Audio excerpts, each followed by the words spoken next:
Pag-usapan din po natin, Secretary, we have so many guests from all sectors of society. Kasama rin po natin si Ms. Carla Sison. It is Breast Awareness or Breast Cancer Awareness Month. Ms. Carla, ano itong dala-dala mong DVD? Secretary, papaalala ko lang po sa inyong manonood na ang Oktubre, buwan ng ating kapanganakan, ay Breast Cancer Awareness Month.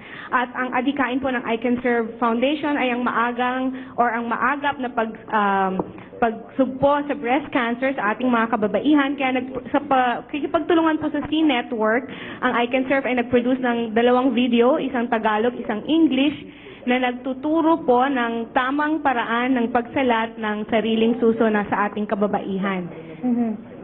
This is a very, very important issue sa ating mga kababaihan, and with these DVDs, tayo yung matututo kung paano natin alagaan ang ating sarili and to prevent breast cancer. Sa halagang 200 piso lamang po ay marami ho tayong matutulungan na maagapan ng breast cancer. Mag-email lamang po sa icanserve.shop@gmail.com o tumawag sa aming hotline 687-3942. Salamat po sa pagkakataon.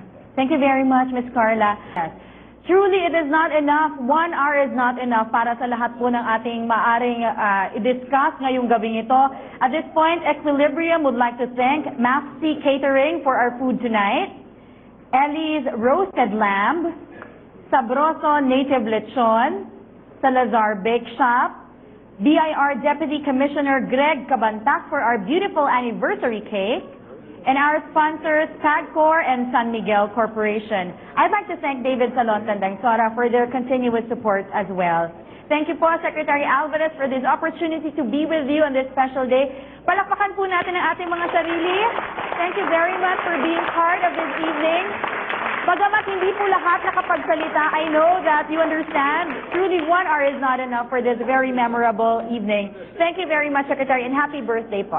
Maraming salamat sa iyo, Nika.